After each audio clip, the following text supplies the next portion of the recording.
Ugly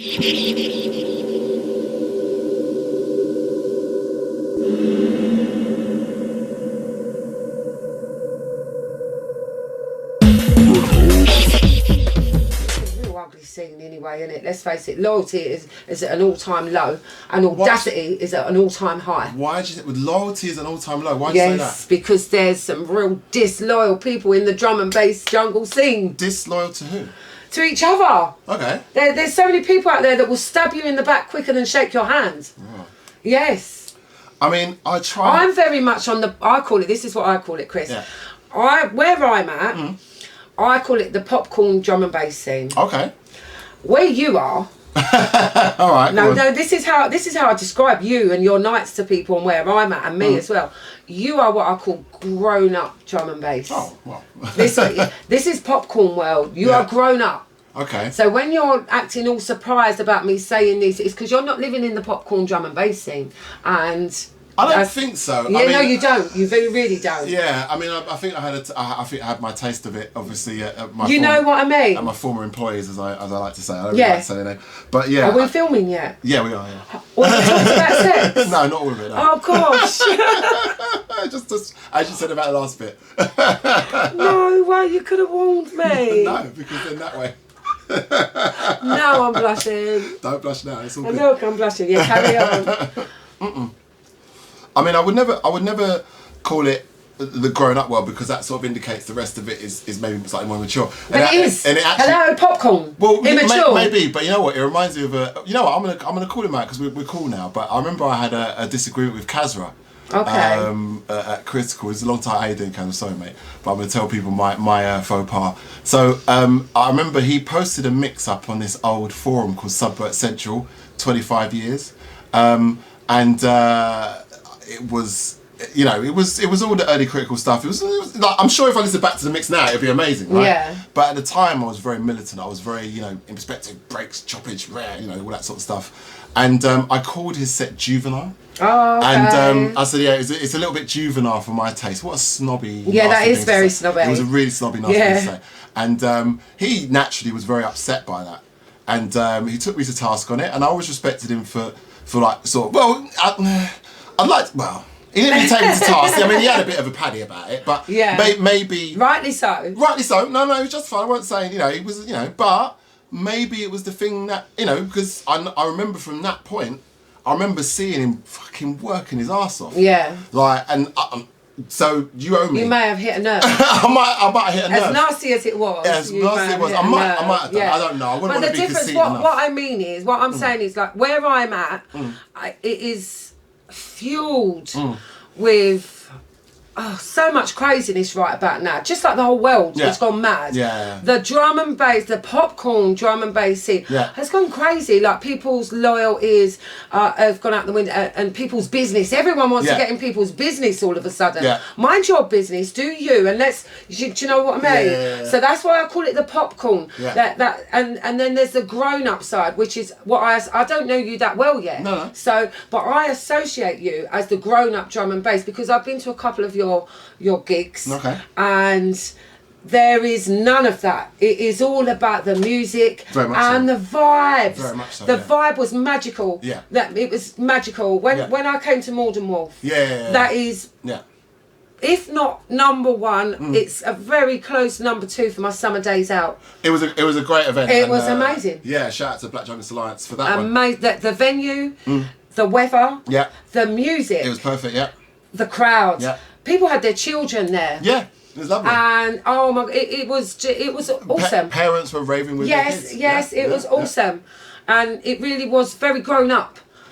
There was no nonsense, and everyone was all working together. Yeah. And you could just sense a whole, like, in that little dance area, like you said, everyone was dancing together. Yes. The love that you could feel in that outside environment, it was in the air. Yes. It was amazing.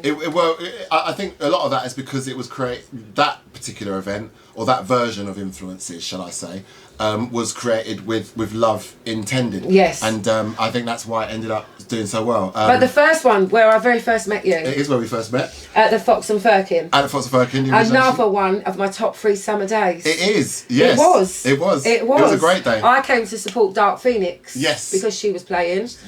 Rima is incredible. Yeah, she's one of my faves. She's one of my favourite DJs. Yeah, she's badass. She's such an amazing. So many people came up to me. She draws tune like man them. And I don't talk like that. I don't even know if that's the right thing to say. She just draws tune like a world-class selector.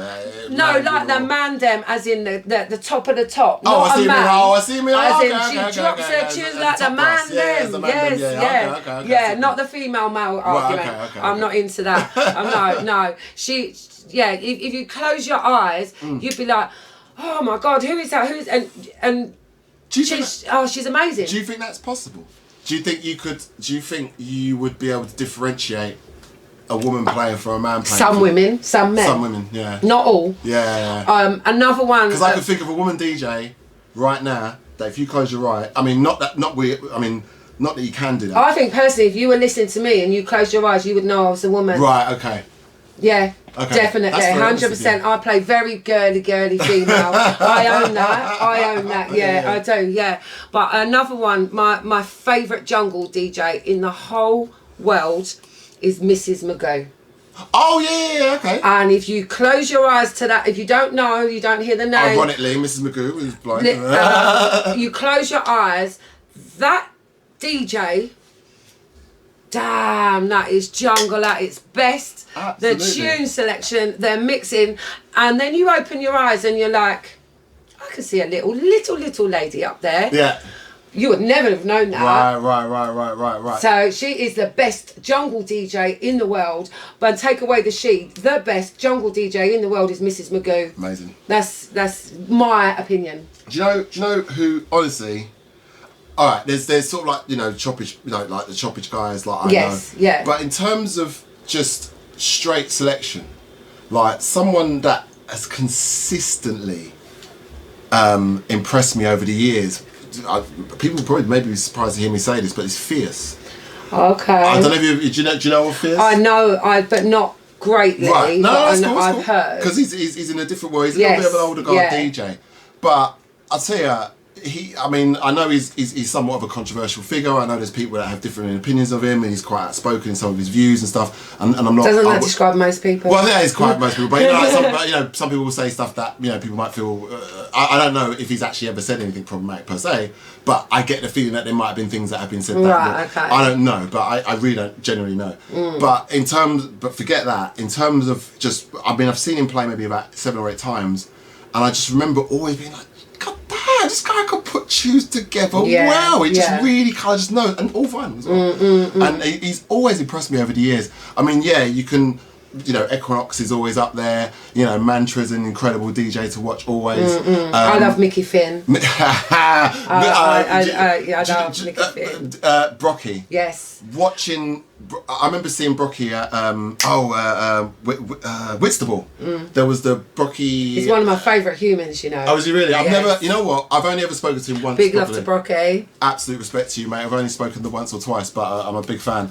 And at Whitstable, it was the Brocky Appreciation Society. Okay. They put together a little sort of picnic on the beach. Oh, that's lovely. It was really lovely because we knew. We went down there. We met Paul T and his wife, and how you doing, Becky? Sorry, and Brocky. I think everyone was playing from the Brocky Appreciation Society, and there was rumour whether or not he may or may not turn up. Okay. It was that sort of thing, and then sure enough, and credit to him because I doubt he would have been getting paid for that. Do you know what I mean? But it's not about that. He did it clearly for the love. Yeah, Brocky does a lot for the love of the music and the scene. Yeah, he really does. Without knowing him at all. Brocky is probably my all-time favourite. Not just DJ, I'm going to call it personality, right. Music personality. Yeah. Because Brocky is everything and then some. He is the gift that keeps on giving.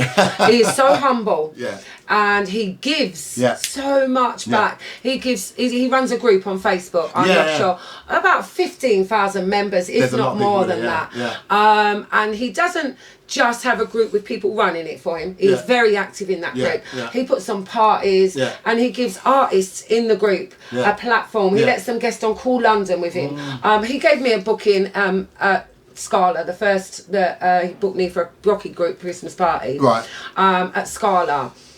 And I think if it hadn't been for him giving me that opportunity, I wouldn't have progressed as quickly and as highly as what I have in the last year. He believed in me from the off, and he gave me an opportunity that has made me start living my dreams come true. I mean, that's all what we want, really. Yeah, it's a gift that keeps on giving. And he does it to so many people. And also as well in the group, I mean, it's not just, it is a music group, but there's a lot more to it. It's very human as well. You get to see that's why he's one of my favourite human beings. But what's a good, because I'm not actually in But let's go back to Mickey Finn. Okay, but just real quick, I'm going to talk about Mickey Finn because I'm from South East London, I'm from Brockley, so he knocked about that area a lot, and he was, well, he seemed to, I don't know if he was actually from there, but he seemed to when I was younger, and it might have just been because he was coming to see Remark, maybe. Because Remark's from the area. So I would love to find out why that was. I'm a big fan of Remark, and I've never met him. I would, I mean, he's in my fan. So if I had a Mount Rushmore of Eamon sort of artists, he's on there. Very big fan. Him and Busy Bee, and then Equinox, Square Pusher, and Dillinger would be my top five. I met Dillinger at 51st Festival this year, first time. Really? Yes. So I play a lot of his music though. So I went to see the film Signs. I don't know if you know the M. Night Shyamalan film with Mel Gibson and Joaquin Phoenix about the aliens. Oh, right, yes. And watched the whole film, and then turned around, and in the seat behind me was Dillinger. Oh, wow. And I just turned around, and I just froze because I was such a fan. I still am. I really get starstruck with people. It's embarrassing. I get a bit starstruck. I get a lot. Yeah. I get a lot. Dillinger and Doc Scott. They're the two that I still get a bit. Oh, Doc Scott's wicked. He's just a legend. I met Goldie backstage at 51st Festival. But I knew Goldie 31 years ago when he very first began, when the whole thing first began. He was still just Clifford. But I hadn't seen him for 28 years. And I had a total fan moment because I was just like, oh my God, like, the same with DJ Hype. I bumped into him at Moondance recently. I hadn't seen him for 29 years. And I had a total fan moment with him as well. Well, massive fan moment. His studio is 3 minutes from here. Okay. Yeah, it's just around the corner. Because I introduced him to my son, who was one the last time I saw DJ Hype. And I was like, this is my son's dad's son, and I was like, oh, gushing all over him. It's like, oh, you know what I mean? It just gets a little bit embarrassing when you get a bit starstruck. I've been starstruck Trex. I met Trex, the producer. Okay. I got really starstruck over Trex. I know Trex really well. I apologise to all of you that I get starstruck over. I just get excited. If I like your music and what you do, I'm your fan. There you go, like Trex. A fan. There you go, Trex. He knows I'm his big fan. Oh, yeah, no, well, he Trex knows is an amazing producer, man. I'm a big fan of Mickey Finn. We were as well. The best thing I love about Mickey Finn, there's so much to love about Mickey Finn, pretty much everything. But what I love, he still carries his box of vinyl and he pulls out his full vinyl set. Pretty much everywhere that he DJs still. And he's so humble and just so amazing, and his tune selection and his originality and just everything about him. He's up there in my top 5. Awesome. Badasses. Yeah, awesome. Badasses. Always. I did say to him, oh, does your arm not hurt carrying them around? You've been doing it so many years now. He's like, I just like to be different, babe, and I love that. I love that. Yeah, no, he's a legend, and I've heard so many interesting stories about him. Like solving problems and protecting people and getting involved, and you know, when certain big things have happened in the scene and people have been threatening and being weird with certain characters, that he's been called upon to come in and sort shit out, and people respect him. He's like a god. He's like a god. He's like, you know, he's sort of like a, you know, sort of like an enforcer. He's just like a god. He's just like, God is here. You know, like, come on now, behave, do this, fix up. Another one I really love as a DJ and a person is Kenny Ken. Yeah, DJ Ron. His tune selection now. Watch how DJ Ron, and he can switch up the genres. But I heard he's not a fan of me, which is quite sad to hear about. I don't know. Yeah, I would really like to find out if there's any truth to that. Yeah. But I heard that he wasn't best pleased with some of the things I had said about the scene in the past, and or he thought I was maybe being a bit attention seeking. So if we ever get a chance to speak, Ron, I'd love that. Yeah, that was always a bit sad to hear, but especially, you know, because some of the tunes he's made in the past are absolutely phenomenal, like changed my life really. Yeah. And really made me see, I always forget the name of that one with the aiming thing with the sample, the aiming thing with the sample. Because that really narrows it down. I must remember to make a note when we say things like this to like make sure to make notes, to go and find the tune and then put it in the links afterwards. So if I can remember, I will. But you know, a lot of those guys, you know, who I looked at, I mean, Dr. S. Gachet was another one who I revered, and you know, Ray Keefe back in the day, and you know, Nicky Black Mark. Yeah, another. And, there's so many. You can legends. Sit there all day. I mean, Nutty one. Yeah, as well for me. I love Ash Attack. Very underrated DJ. Such a lovely guy. Yeah, and again, selection. And it's not the same 13 jungle tracks that you hear everywhere. Yeah. They're special. They are. Yeah, there's so many of them. Like, I'm sorry if I miss you out, but Kane, the DJ ones. Kane. Yeah, as well. So DJ Kane, I met him for the first time at Mordenwall. Oh, really? Okay, yeah. What a lovely man. He's a lovely man. I've had some amazing... Boy, did he play a set that day. He played an amazing Mind set. you, everybody did. Everyone played really well. Everybody did, There was some really good sets. Yeah. But Kane as an individual, you know... I met his wife and his child. Yes. That was lovely. Yeah, right. It was lovely. But he and I had some really great conversations around the whole sort of Black Lives Matter sort of era.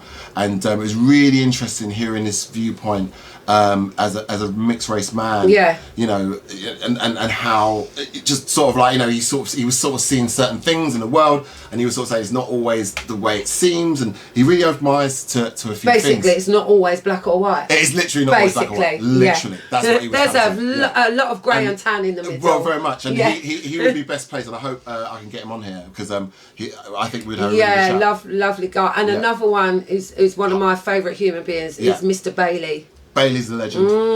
Absolute legend. Probably doesn't get the plaudits he deserves. Really. He's just, I mean, musically, different level, different standards. When he DJs, it's just... Well, he can play at... So many different styles of sets he can play. Well, yeah, because he can play at Technicality. Yeah. He can play the most underground dark side set. Yes. And then he can go and play at a jump up rave. Or an R&B party. Yeah. Yeah. Well, when he did the Swerve, I remember there was a Swerve Christmas party at, in Phonox in Brixton. When it was called, before it was called Phonox, it was called something else, and I can't remember the name. At the Annex. Oh, it was called the Annex. And when it was still the Annex, there was a Swerve Christmas party down there, and he had his, you know, laptop and whatever, Serato, and he played jungle, he played drum and bass, whatever, and then he started playing like Missy Elliott. Yes, and, you know what I mean? It was just like, and it was just perfect. It's awesome, awesome. Exactly what you want to hear at Christmas time. Very, but it's very musical, isn't it? Very musical. There's a lot of people in this music industry that really don't get music, and they're not musical. They're some of them are in it for fame, for money, or just because they can. Yeah. Do you know what I mean? But the artists, they really stand out because they get all of it, you know? Well, I think one of the big problems, but one of the big challenges that I think that drum and bass, certainly that era of drum and bass DJs had, if you compare it to, say, like, you know, house or techno guys, a lot of the big house and techno DJs all made so much music. But there's only very few of that guard. You know, there should have been way more Jumping Jack Frost tunes. There should have been way more Kenny Ken stuff. There should have been way more. You know what I mean? I know Kenny makes a lot of tunes, to be fair. But I just feel like there should have been more from a lot of them. I would love to have heard more Brocky tunes. You know what I mean? Like, you know, more albums from them. You know, more stuff. I guess some of them, they just didn't have the time to fit everything in all the time. Absolutely. I mean, to like Jumping Jack Frost is another guy that. It holds a very special place in my heart. Yeah. Do you know, through the years in the scene and everything. I mean, that guy now has his own drink. Yes, he does. Yeah. You know, like What's it called again? It's called Frost Liquid V. Pineapple rum, and it is beautiful. Can I get a bottle, please? It is beautiful, let me tell you. And I don't drink. Yeah. But his business mind, Yeah. in the music scene, with his music knowledge, it makes a very powerful package. Got ya. Do you know what I mean? He's just Mr. Everything. He is. The same DJ Rap. Yeah. She's another one. Never spoken to her. She's earned that crown. I mean, she's made movies. She's lived in LA and she's a junglist, man. She can put so much into DJ Rap, and it's special. I always think it's a little bit unfair. Again, this is just from me looking at the scene, how I've seen it over the years. Again, another one that doesn't get the plaudits. I mean, because I think a lot of it's because she moved away for a long time to America. It's possible. But because she literally was the only woman. Exactly, right? Pretty much. I know people are going to come out. Oh, there was chemistry and there was storm, and there was, and there is still, and they are queens. Yes, absolutely. But apart from, you can count on one hand that level of female artists from then. Yeah, but before Kemi and Storm really hit, it was only rap. Exactly. Like, it was literally, and that's what I'm saying. She really has earned the title of the queen of drum and bass, I personally would put her as my queen. I put her as mine. Yeah. I put her as mine. But it's hard, though. It's really difficult because and I get what you're saying about Storm's, of course, obviously, influence. of course, but so important.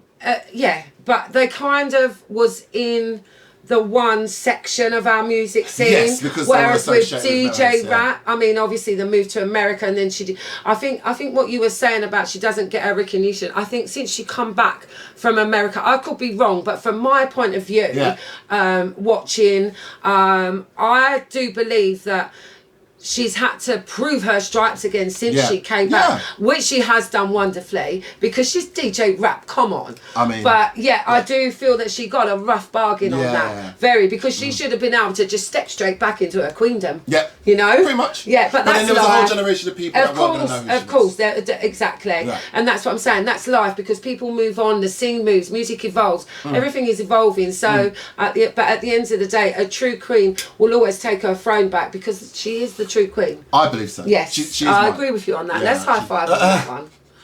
Yeah, I believe you. I agree with you totally. So for you, because you said out there that you had been you said to me earlier you'd been DJing for 7 years. 7 years I've been DJing for. So that means you started DJing. Are you happy to say when you started? 2015. Right. Okay. Yeah. But how old would that have made you? Do you want to say? You don't want to say? Well, I don't know how. I can't do the maths that quickly these days, but I will be 54 in December. December. And it's like what we were talking about earlier. It's one of the reasons why you came to my attention because I was sort of, I was surprised. But it was. Look at that old lady. Well, I mean, not. Yeah, but come on, yes. Like, you know what I mean? Like, in a way, because it wasn't like... I'm not saying it's bad. No, but you know what I mean? Like, wow, look at that. Hang on a minute. Yeah. Because I said about yourself and G Magical, because it was just that thing of like, not expecting to see because we haven't come through, we haven't grown. But, I mean, like I said to you, I did my first rave in 1988. Right. So I have been around the rave scene, every genre, for lots of years.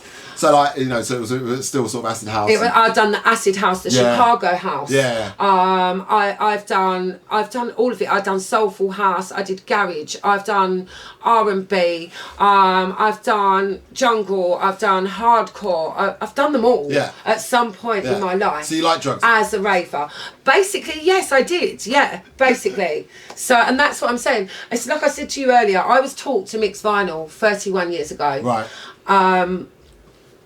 I thought it was really easy, but really boring, and I didn't want to do it. I wanted to take the pills, and I wanted to dance my weekends away, which turned into years. And then obviously it's not the same anymore. So I mean, as your body gets older and you grow up and things happen in life and our bodies can't cope with that kind of thing. For me, I was getting very disheartened with the rave scene because it wasn't a rave scene as I knew. It was a party scene and it's a clicky and I just thought I'm gonna have to start up knitting or something and come away from this. Who do you think? When did that come in for you? Where did you sort of like disconnect from?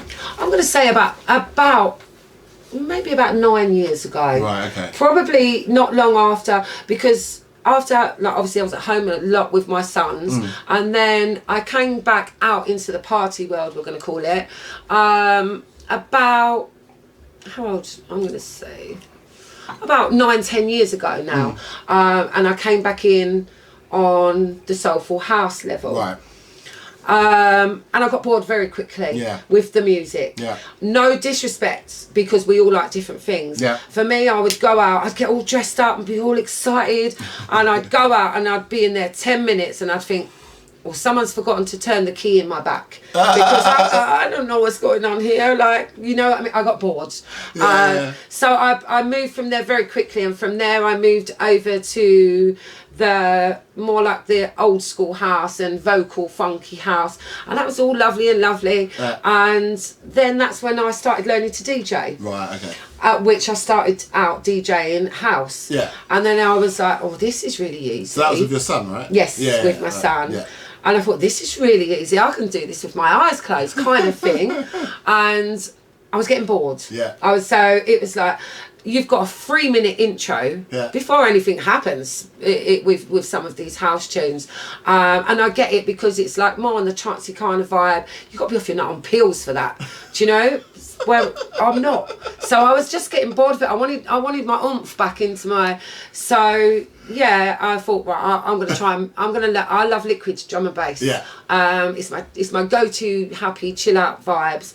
And I thought, right, let me learn how to mix liquid drum and bass. Right. So that's where I went. But so just real quickly, the liquid thing, because you said to me, don't ask you your favourite artist, but are there any artists that come to mind when you think liquid, you think, oh, yeah. I love a bit of Lensman. I love a bit of Lensman. Okay. I love Caliban. Yeah. I love DRS. Yeah. I'm a big fan of Dogger myself. Dogger and Mind State. Yeah. Also. I don't know if they're liquid. I'm also a big fan of. Note. What is that lady's name with that amazing voice? Charlie Bricks. No, not Charlie Bricks. Charlotte Haining. Yes. Charlotte Haining. Yes. Yeah. BC. I love their stuff because I love the vocally. Oh, Steve. Yes. Oh yeah. I love the vocal on the liquid front. There's so many liquid. That I love liquid drum and bass. I really do. It's just so spiritually healing and amazing. Have you heard of Focus Recordings? Yes. Yeah, I'm a big fan of Focus. Yeah, I've got quite a few of their tunes. They started. You can put me on your mailing list if you like. Please put Lady Jules on your mailing list. I will definitely give them a shout on your behalf for that. But no, Focus I'm a big fan of, because they started around the same time my label In Perspective did. Okay. Around like 96. Well, I started in 97. I think maybe they started the same year or just after, or maybe just before. I don't know.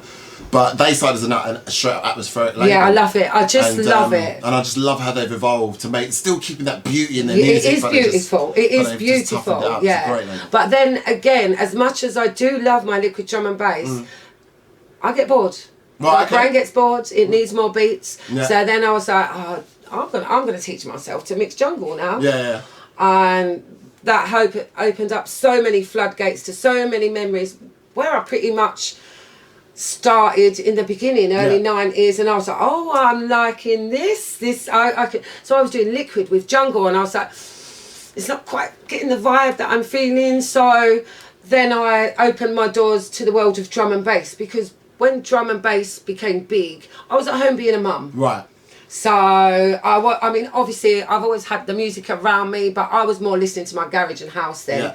So, this drum and bass, and I was like, I like this. Yeah. Oh my God, these beats and these drums and the rollers and the rhythm with the jungle, now this can work. Yeah. So, let me teach myself to mix jungle with drum and bass. Yeah. So, I did that, and that's kind of pretty much me. Yeah, I love it. Because I thought it was interesting, because you mentioned it before, because you know, like a lot of people do, sort of differentiate. I do differentiate, yes. Because I'm trying to get people to sort of squash it back together again, because I think that's where a lot of the problems started. I totally understand, but for me... No, but I get why people do it. Yeah, for me, I mean, I differentiate a lot in my life, because as you get to a certain age and you get a menopause brain on your head, you have to kind of compartmentise things, because you forget a lot of stuff. Yeah.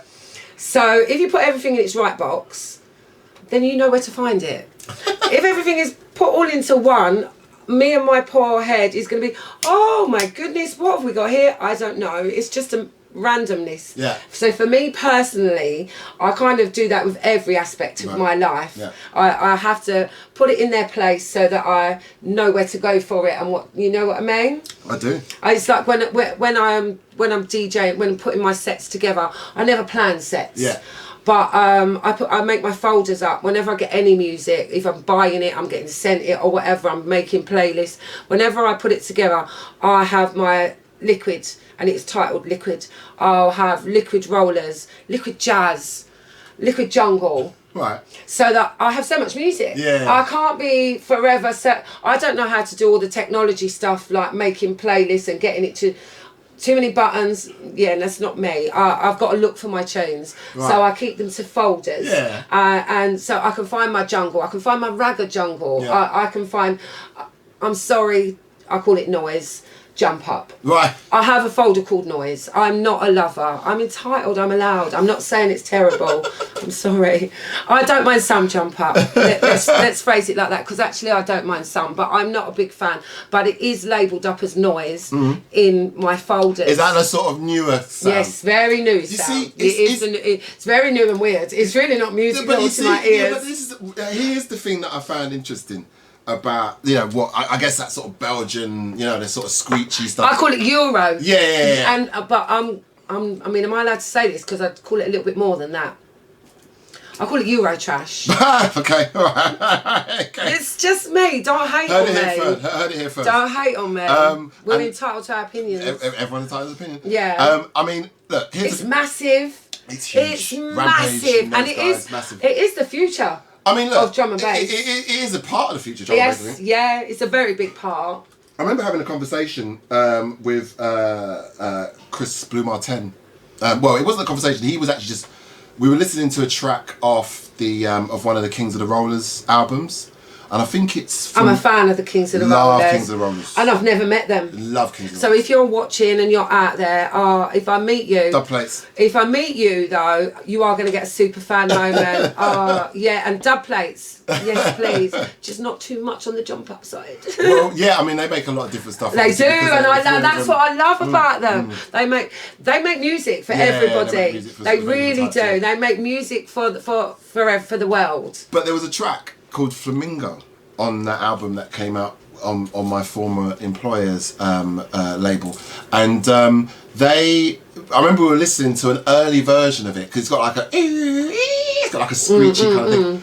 And I remember Marigold sort of going, now, if 10 years ago, I get it. You would have said this is where it comes. He wasn't insulting it. He was just saying how far removed. Yes, You know, when you think, if you think techno 10 years ago, yes, there have been some dalliances, but essentially you could still write a banging techno track in the style that you would have found 10, 15 years ago. House, probably the same. You know, it's hip hop. You know, you can do an old school hip hop thing, and people go mad for it now. Probably.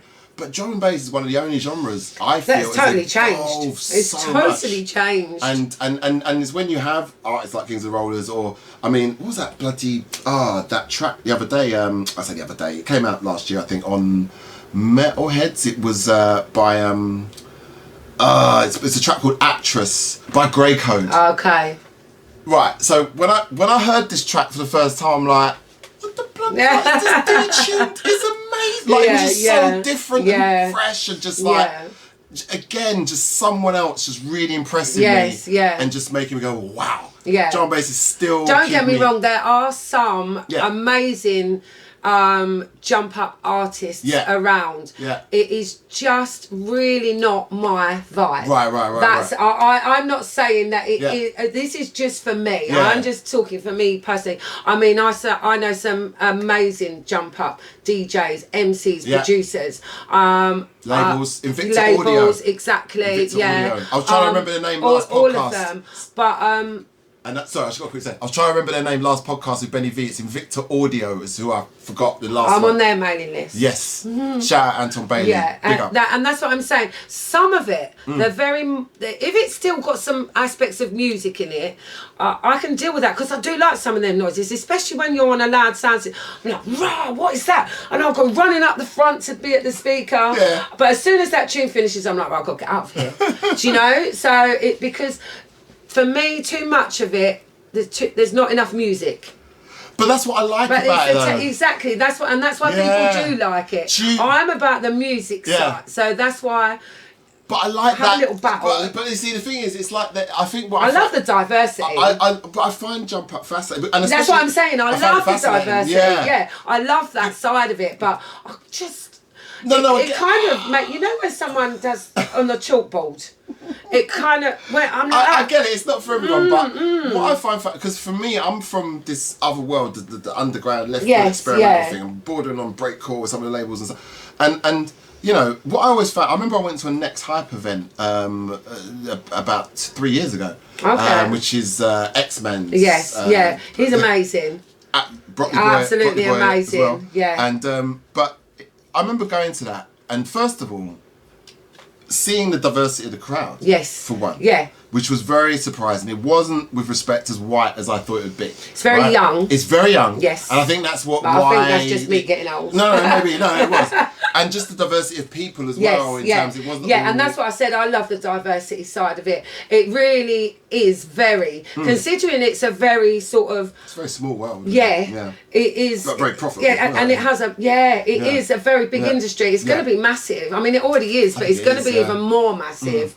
So I'm not knocking it in that way. What I'm saying is it's just not my vibe. Yeah. You know? Like it's not something I'm going to get my vibe into. Yeah. I turned up at a gig before and all the DJs before me were playing heavy jumper, and I'm standing there thinking I'm going to get booed off the stage, because I ain't even got a tune like that, not even in my noise folder. But I stepped up and I played the heaviest that I would play. Luckily, I always have all my folders on, and I take several USBs because rookie mistake to only just roll with one. I would never be that arrogant to do that.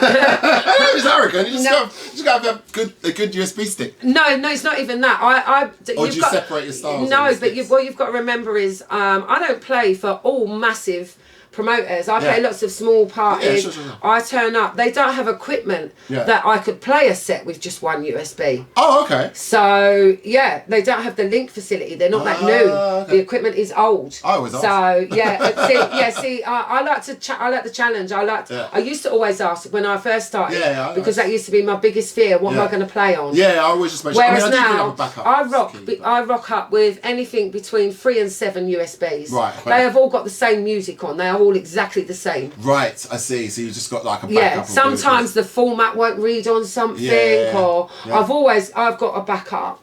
Yeah, but I played the heaviest type of set that I would ever play, and I really enjoyed it, and so did the crowd. And they were coming up to me like, I love the way you do that. And I was like, oh my god, I was so worried, and so that's nice. To know that I can actually pull off a set in a jump up rave and not be booed off the stage because I haven't played all jump up. But I think people see your energy and your vibe when you're playing, and they relate to that too. Yeah, I do have a little bit. For an old word. I think that's really important. I love the music. I'm doing it all off a passion. Yeah, it has to be. And it is my passion. Has to be. So you were bragging to Dave outside. Who are you? I was bragging. Did you say I was bragging? I don't brag. I'm very humble. I'm very grateful. No, you weren't. I was joking. Yeah, I don't. I'm very proud of myself. So maybe you might describe that as bragging. You were being proud of yourself outside today. Yeah. About all the events you're playing at. So who? Just remind me again who you. I'm very proud for all the events that I play at. Let me just say that, and I'm very grateful to everybody that books me, supports me, comes to watch me and hear me. I am a new resident at Moondance. Yeah. Which is amazing. There are a couple I'm not allowed to name drop for on camera. Oh, okay. Yeah. So battery ran out. So So, Jules, you're about to tell us what who you're playing for. Yeah, Moondance. Yes. Epidemic. Yeah. You know, I mustn't say that big one. shout out, Grant. Yeah, I mustn't say that. Informal, Roller Coaster, Brixton Bass. Shout out Jumpy Jack Frost. Yes, indeed. Family Affair, out to Sherry. And there's lots of others that I'm not allowed to tell you about yet. Right. I do gigs for charity events. Yeah. I've got one coming up on the 4th of December for children with cancer. If anyone has anything out there they'd like to donate for a raffle gift. We'll put a link in the Or description. put some donations in, little Santa's gift for the children. Anything like that, it's very welcome. Cool. And then obviously I've got my radio. Right. So radio wise, So is it Live FM? my main first radio was Drum and Bass Worldwide. Right. Okay. So I do that twice a week. Yeah. Every week, Tuesdays and Thursdays. Right. And then I have a monthly residency on Life FM. Big shout out to Mel at to and DJ Paul. Rips. Yeah, cool. And I regularly guest on Call London. Right. With people like Dizzy Blonde, Blacker, Brocky, Dark Phoenix, DJ Cat. Shout out Dark Phoenix. Yeah. Who's that last AJK, one? DJ Cat. Oh, I don't know DJ Cat. Yeah, he's lovely. Oh. Yeah, quite a few, and look out for my December guest on Call London, 19th of December. Okay. With Dark Phoenix. It will be our hat trick link up. Okay. Yes. This is almost like a little pre-party for Origination. Yes, and it's also my birthday weekend. It is, yeah. Yes. Because we've got the Origination Boxing Day special as well. Yeah. So that'll be at the Fox and Firkin. Got an amazing lineup of artists there. We'll be announcing that. Probably by the time this video goes up, it should be announced, hopefully. If not, very soon after. So can I just say that I am absolutely honoured to be playing for Origination. Thank you very much. Thank you very much. Shout out Spiky T. Hope you're well, mate. Yeah, I mean, it's been really fun to develop and sort of like, you know, just do something a little bit different. Yeah. But that was a bit more intrinsic to sort of like the roots and culture, I mean, you know, if you like, of jungle and drum and bass. It's very special. If you haven't been, you need to come. Yeah. It's going to be fun. I'm It's really very looking forward to it. special. Yeah. Yeah, it is. It's a great lineup. It is. It's also a great vibe. Yeah. It's special. Yeah. Well, the summer party was one thing, but this will be sort of a winter No, party. but it's just the whole vibe, Yeah, where yeah. it comes from, why you're doing it, the Yeah. artists that you use, Yeah. the crowd that come. Yeah. It's all just very special. Thank you. Yeah, Well, thank you for that's bringing me in. bringing you in. Yeah. no, it's going to be fun. Soon come. Boxing Day, yeah, it should Yes. be fun. Fox and Firkin, Lucian.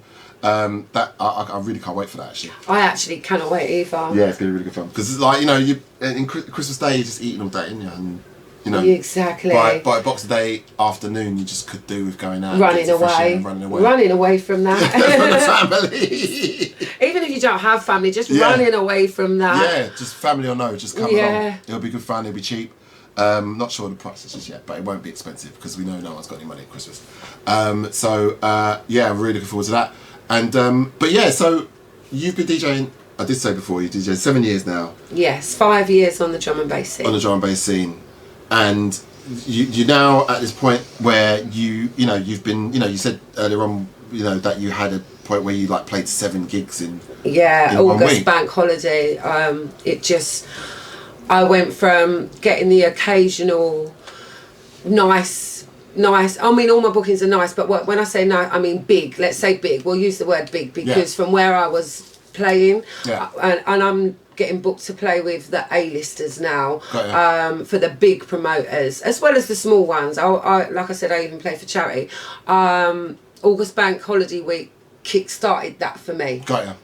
I did 7 gigs, including 3 radio shows Got ya. from the Tuesday to the Sunday, and I take my hats off to you people that have been doing this for so many years because it is tiring.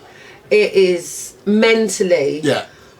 draining. Yeah, it can be. I don't think I've ever played that many and gigs in 1 week. Yeah, but on the flip of that, it's absolutely awesome. Yeah, of course. Awesome. Yeah. And you're buzzing, and it's different crowd, different vibe, different sets, and it is just absolutely amazing. Yeah. It was for me. It opened up some feelings inside of me that I've never experienced before. Wow. I'm 54 in December. I have raved to these people for 36 years. I am now stepping up on the same stage, not as a fan, as a fellow worker, and I'm touching the same equipment as these people, and I'm on the flyers, and it's just mind-blowing. It's mind-blowing, and it's awesome. And from there... You get emotional there. Yeah, no, because I play through my passion. Yeah. For me, it is all passion. Yeah. Don't get me... I love that I'm getting bookings, and what's really nice is I actually get paid for some of these. And I'm just like, wow, oh my God. Yeah, exactly. Yeah. But it is a really passion. It literally comes from my gut. Into my fingertips and my toes. I do get emotional, sorry. No. I get a little bit carried away. I was talking about an artist on a video. I just love music, and I love that I can mix music and people dance and like what I'm doing. I'm just a little old woman. And I say little because I'm a lot littler than what I was before, but I'm not little, but you know what I mean. I'm a little old lady, and I'm up there busting out my jungle drum and bass, and people are loving it, and I love that. It's amazing. Well, yeah, I mean, I can't. And that's what you see when you say about it's the energy. Absolutely. It's a whole vibe. Absolutely, and it's something that I always. I'm not saying I'm the best DJ out there. I've still got a lot to learn. I don't think there is a best. I think there's a best for every individual. I think it's weird that we have DJ awards, for example. Yeah, I'm very different to pretty much everyone out there on the drum and bass scene because I'm playing from my passion. So first and foremost, I'm selfishly playing for me. And if I am not feeling the vibe, I'm not going to be able to mix it and DJ properly, because when you watch me DJ, I close my eyes a lot because I am in it and I'm in my groove and I'm all like this. It is the whole vibe for me. My hands go where my ears and my flow takes me, you know? So I'm playing stuff that I want to be out there dancing to. Absolutely. So it's kind of, it's different. That's what everyone says to me, you're different. I can't put a label on it. So you would probably agree, I don't feel like I ever play to a crowd. I always feel... I play for the crowd, but firstly I play for me. I see, that's the thing. I always feel like I play for me. Yeah, because when I say I play for the crowd, obviously I know what kind of night I'm being booked for. So I do my homework and what kind of tunes are going to be appreciated by the crowd. And then what I'll do, I do my homework. I spend up to 30 hours a week sometimes getting the music right, getting the tunes right. And if it's not my comfort zone or whatever, I will spend time mixing and practicing these tunes, and then I'll just take 60 tunes in a folder, and I always pick my start track. Got ya. And then I just roll with that. So you never plan your set? No. Right. No. Yeah. I used to when I first started. I used to write it all down, where the drop comes, where you should bring it in, where you should... I've got pads and pads like that. Yeah, I've done that for a time. But because we were saying before as well about, like, because I have an issue with the digital environment. Yeah. I don't mind syncing my stuff up to make sure it's the right BPM and stuff. But in terms of like mixing key and stuff, I don't know about none of that. It's really weird. I heard a set for actually. I never said this to you before. We talked about it, but I heard a set from someone. I won't name who he is because I love him dearly. But I heard a set of his, and he was planning his set out using the chromatic, the wheel. Yeah. And he did it all out properly. We went and heard the set. It was at Soul in Motion. I can say that. Shout out Bailey, Need for Mirrors. The set sounded bland almost because it was so monotonous perfect. Is what I call it. But it was so perfect. It was almost like it was so perfectly planned that it had no life. Yeah. It was just too bland. Monotonous. And it's that key in the back thing again. Yeah. For me, I am a technophobe. Me and technology, we were not wired up to work together. for me, you're gonna laugh, but for me, a sink button is the plug you put in your sink to keep the water in. The less things I have to touch, the better. Yeah. Because if I've got to look at stuff, if I've got to fiddle and all of that, my hands don't work with the flow and the vibe and the beats of the music. Got ya. So I just need to know the basics, so that I can put whatever I put out there together. You know, I was recently shown the sync button because I did ask someone to show it to me because I'm not going to mention no names, but I am due to play alongside a DJ that I have been told by several people is very well known for using the sync button. So I needed to know where it was so I can turn that off. I mean, I don't know nothing about that. I don't mind admitting that I use it because I don't actually understand. I don't understand it. I don't want to know anything about it. You know, I do get that. So say for instance, you've got someone on 3/4 deck mixing, and you've got to have your syncs to. I get there's pro. It's like with everything. But if you're stepping up to do a set and the equipment is playing it for you, can we not just put our Wi-Fi Bluetooth on or a CD? Yeah, no, but because you're not DJing, the equipment's doing. That's how I. No. Yeah. I get why you would see it that way, and it's fine. But like, you know, that's my ignorance to the technology. No, it's not ignorance at all. It's your opinion. But you see, for me, I love the idea of being able to get away with mixes that because I don't think I'm the most technically gifted DJ, right? Okay. So I just love playing the stuff and I like dancing to it. Okay. So when I'm playing my own tunes, I don't use sync. If it's all my own stuff, because I write a lot of my own stuff now. Yeah, and you've just been playing me some. Yeah. Well, I'm glad which I like. Well, I'm glad you like them. But like, you know, I play a lot of my own stuff now. So when I play a lot of my own stuff, it's easy. I kind of sort of go with it. But sometimes, you know, if I'm playing a couple of like, you know, choppy tunes or competition, I'll just because it just makes it easy. You just make the mix out wicked. See, no, but that's the difference because and I'm going to say it's probably because you've been doing it a long time and you do other areas. For me, this is all fresh and it's all new and it's all a vibe. And for me, I want like if my transition is going to slip,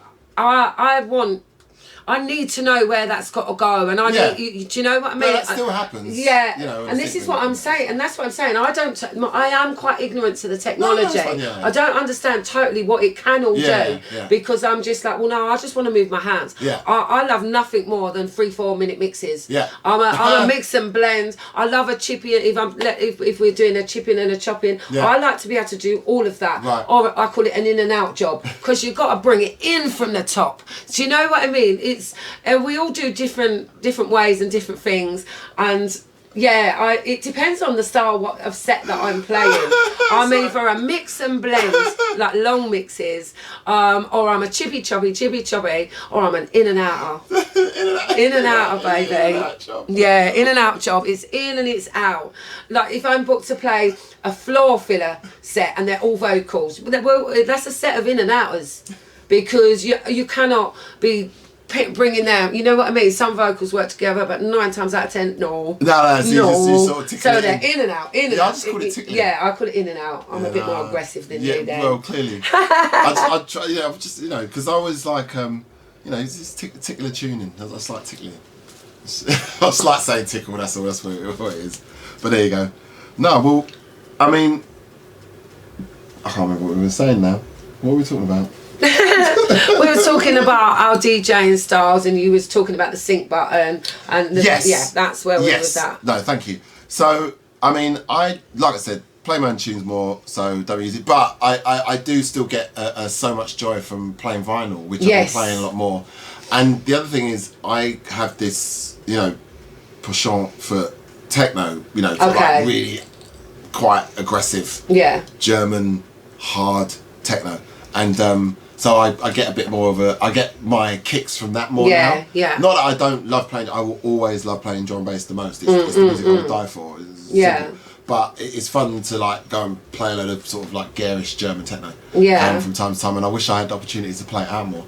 I'm actually playing 2 house sets this month back to back with my son. Oh wow! Cool. Yeah.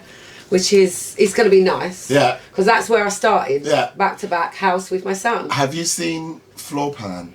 No. Floor Plan is Robert Hood and his daughter, is it Naya? I think her name is. Okay. And it's father and daughter, and they play like disco, loop disco wicked. House. It's absolutely incredible. Yeah, to watch. I know another father and daughter on house scene. Yeah. Obviously, you've got Nicky Blackmarket and Mills on the drum and bass scene. But me and my son are the only mum and son. Yeah. Have you played many drum and bass sets? We don't know. He's more of a house DJ. Right. Oh, so you don't play... when you play with him, you play house. Yeah. He has actually come on Call London a couple of times and played drum and bass with me. Okay. And he's been on my shows on Drum and Bass Worldwide. And played drum and bass with me. Now, earlier on, you just reminded me when we were just talking. Earlier on, we were out. We went for a lovely burger. Where was it? Burger and Beyond. We went to a really nice burger. Shout out Burger and Beyond. Mine was vegan. Yeah, mine wasn't. But when we were walking back, we walked past Village Underground. Yes, we did. What did you do? I went in and introduced myself and said hi. Like, are you looking for an older female DJ to come and play some tunes in your club? Yeah. Yeah. So basically, yeah, why not? I couldn't agree more. It's not the first time. It won't be the last. A lot of people say, "Oh, how can people go beg a set?"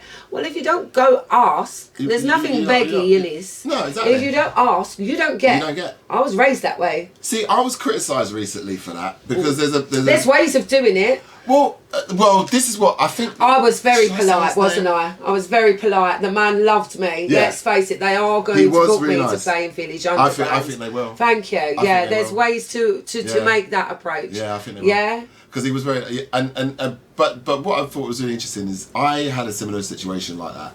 There's an amazing brand night that I've supported, and played for in the past, Jungle Syndicate, and they had a massive birthday last year. And for one of whatever reason, unfortunately, I didn't get booked for their birthday, and I was You was hurt. Yeah, I was. Yeah, I get that. I get that. Them, I get that. And it's petty. I know it's petty. And please, guys, I'm not pissed off about it. It's over. It's no big deal. But I'm just explaining how I felt at the time. And and I was really hurt. But it's only because I fucking loved them so much. I hear that. It wasn't. I don't get upset about not playing for anyone. Like throwing your toys out the pram. No, it wasn't that. It wasn't that. It was just like, I hear that. It was just, especially for a birthday. It's like a celebration. It's like, sure, man. You could have had me on the lineup, but it's cool. It really is cool, guys. Whenever you want me, I'm there. But it was just. But it's like that. But I don't get that. To be honest, I can't really think of any other brand that I would get that way for. So and there's someone that is part of their crew, and he was quite visibly annoyed by the fact that I was upset about it, and so I won't mention you, mate. It's fine. But he had his say, and that's fine, and I don't bear no ill will because at the end of the day he has his opinion. But like you say, I just felt I was just asking. Yeah. Get on a line up, do you know what I mean? And I do it quite a lot. Yeah. I will be walking somewhere and I'll see it and I'll be like, let me just go in now. And I go in and I introduce myself and put myself up there. You would like me to come and play here. But has that ever has it actually paid off yet? Yes. Right, yeah. So where would that have paid off? It's paid off in Marbella. Oh wow. Yes. Okay. Yeah. It's paid off for several promoters. And it is still paying off with several promoters on the drum and bass scene. Yeah. I have a nice approach, and not just that. I'm not just coming and saying, "Oh, can I play your thing?" Before I will come and see what you're about. I buy my tickets. I come. I support. I will bring friends. Yeah. I don't expect to go here. I don't expect anything in life, but if I want to play somewhere, it's somewhere that I like, I feel passionate about, and I want to be a part of. Yeah. I don't just want to come in and play for an hour and you never see me again. Right. I like teamwork makes dreams work. Because you were saying you were playing at Moondance Festival, right? Yes, I played my very first Moondance Festival in September. Yeah. and I'm also playing for Moondance at E1 on New Year's Day. So I'm very grateful for that. But tell me what happened again at Moondance Festival, because you said you came early. So I like to be early for everything, and we was early, but I had the wrong postcode, so I went to the wrong place, and we was running around the streets of Hainault and through these parks trying to find the festival. And we found it, and I had my big rucksack on the back, change of clothes, everything as normal. Chucked that up my son so that I could just get through. Literally just took my headphone bag with my USB. I said to the guy as I ran through, there's a young man coming through in a minute, he's got a bag of ladies' clothes, they are mine. Because obviously my poor boy's now I've got all my underwear in there, he's got to go for a search with that. I went running through, get through security. Traumatise your son. Yeah, I know, thanks Mom. And then the stage, the epidemic stage, right over the other side, so I'm running over there.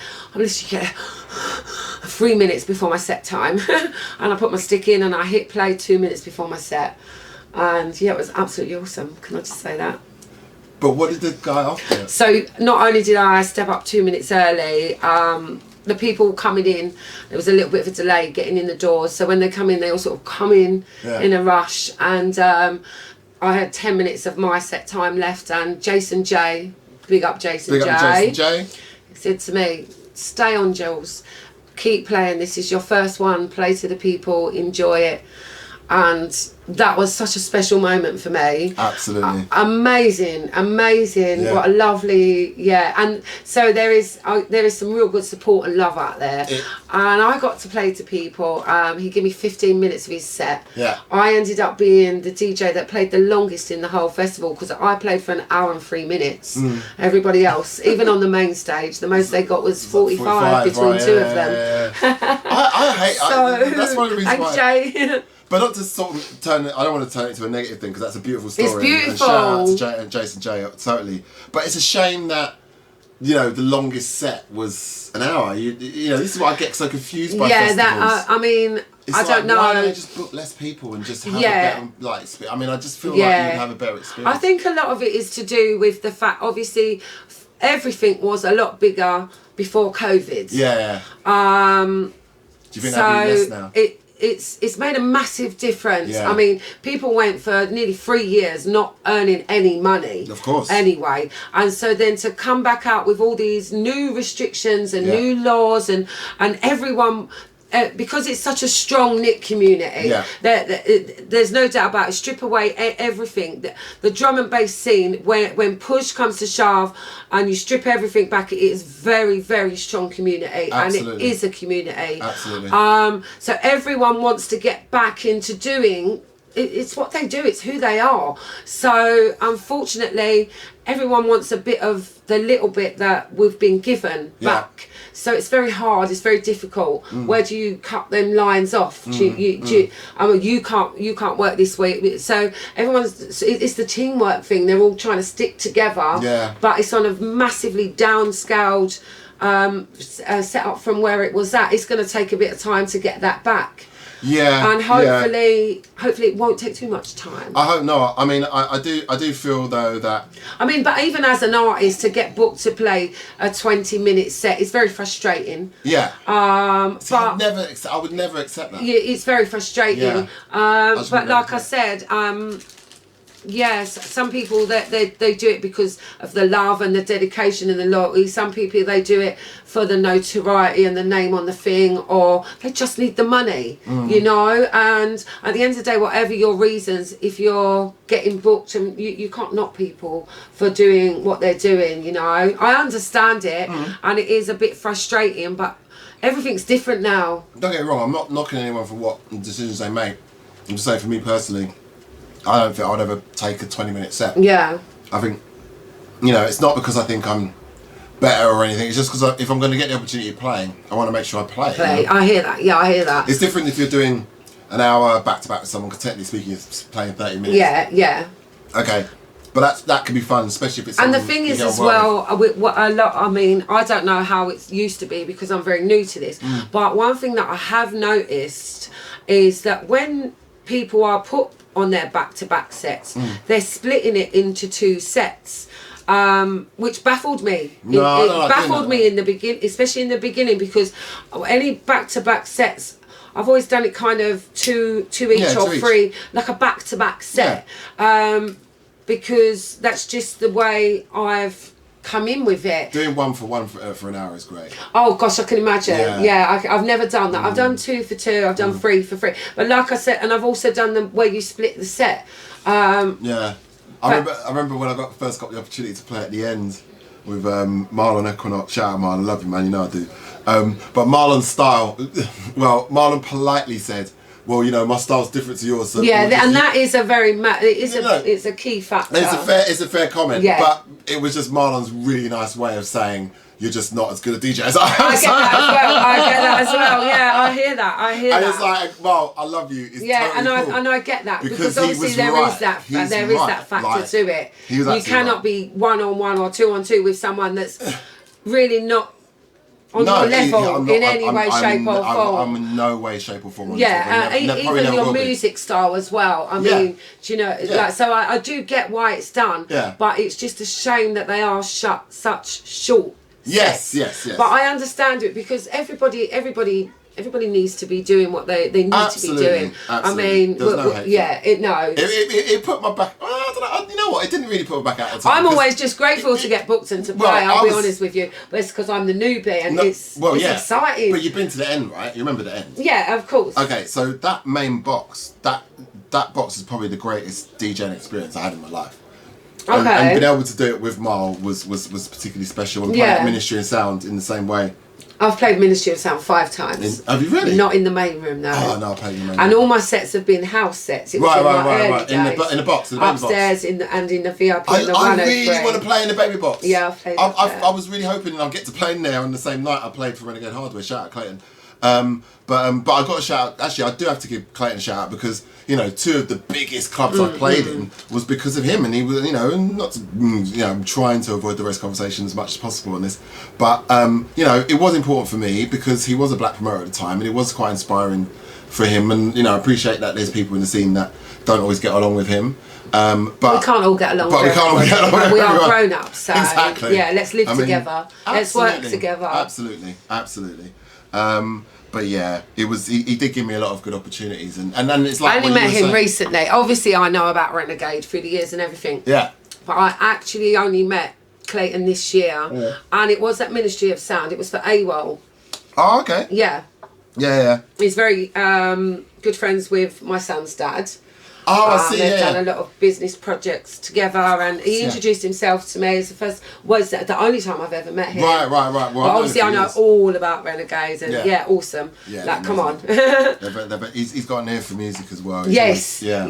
You know, whatever when it's all said and done. I mean, like I said, I don't really know how he, but from an outsider looking in, he knows exactly what he's doing, which is why the label's so successful. 100%. And still there. Yeah. And still there, still relevant, respected. still relevant, still respected. Exactly that. Yeah. So yeah, always.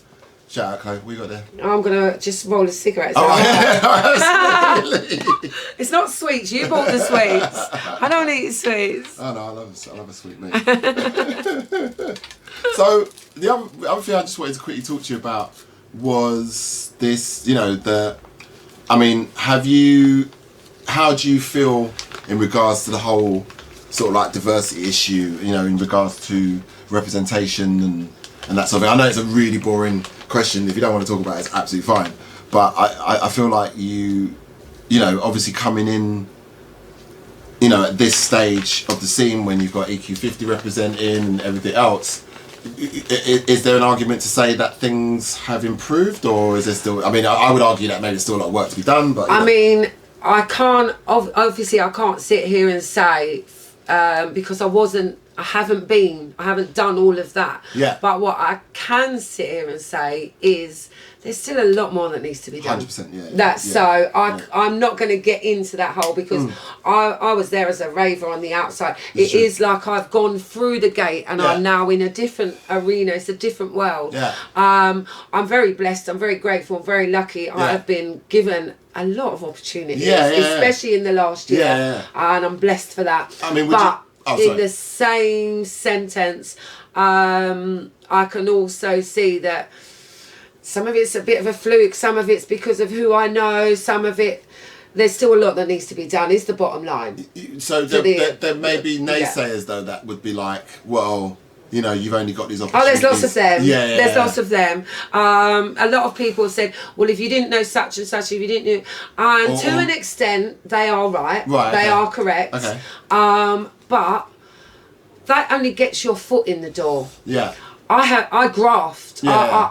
I graft, I support. Like I said to you, I'm very loyal, I'm very passionate. Yeah. So if I am given an opportunity, I'm very, very grateful for that. And like I said, I do homework for the whoever it is, the promoters, the people. Yeah, because it means a lot to me. Yeah. So yes, I've had a bit of privilege.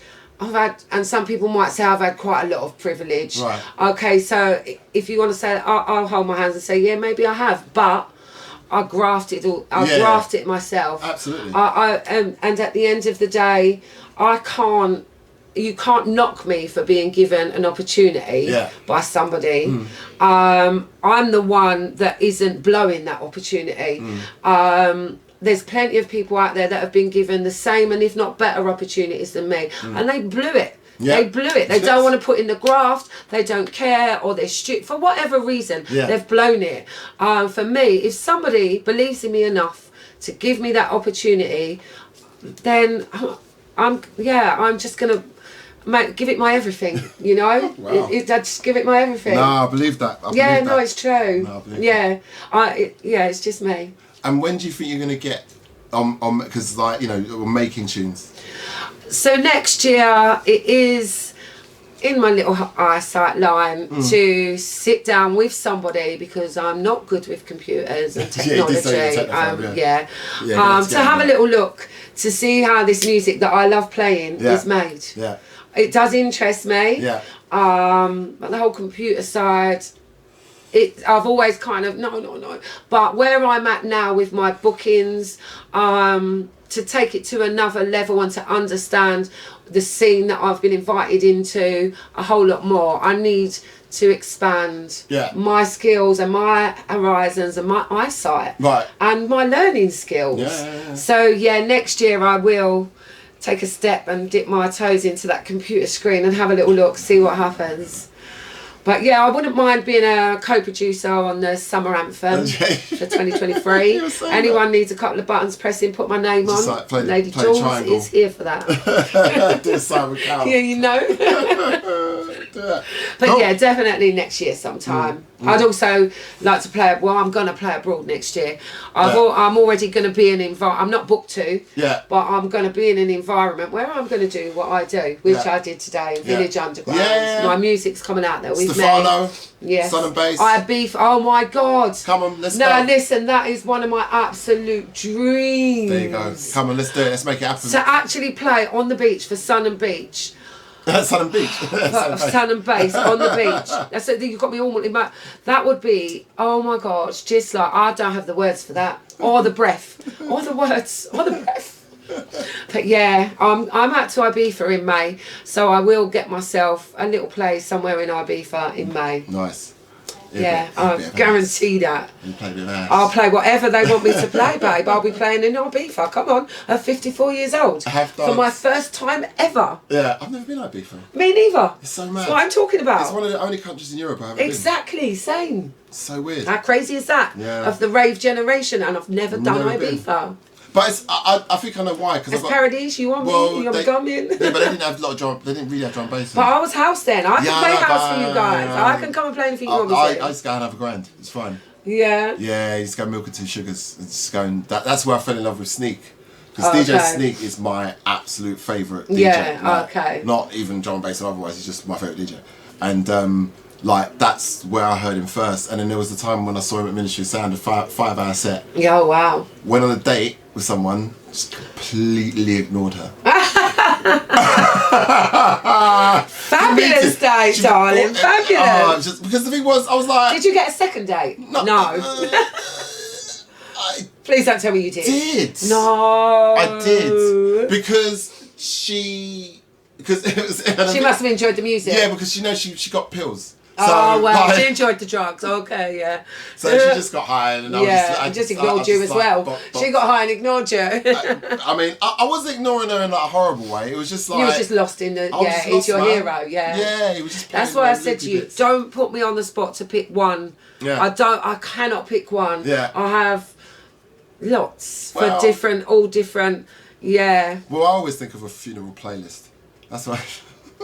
That's my thing. Make sure you play like The Music and Me, Michael Jackson at mine. Well, I'm not. Well, I don't know. I'll probably. Will I be at yours? Well, I don't know. I feel like you'll outlive me. Really? I don't know. Who knows? Who knows? I don't know. I'm just grateful to live. Yeah, that is true. You know what I mean? But there you go. Let's not turn it more with. No, not at all. Not at all. Every day's an adventure. Yeah, absolutely. It really is. Especially in my life right about now. I'm getting people that want to talk to me and interview me, which is crazy. Absolutely. Little old lady me. I'm getting people asking me to model their merchandise. Yeah. And it's awesome. So every day is an adventure in my world, and I absolutely love it. Brilliant. And I'm really, really glad you talked me into doing this. I am too. I've really had a good time.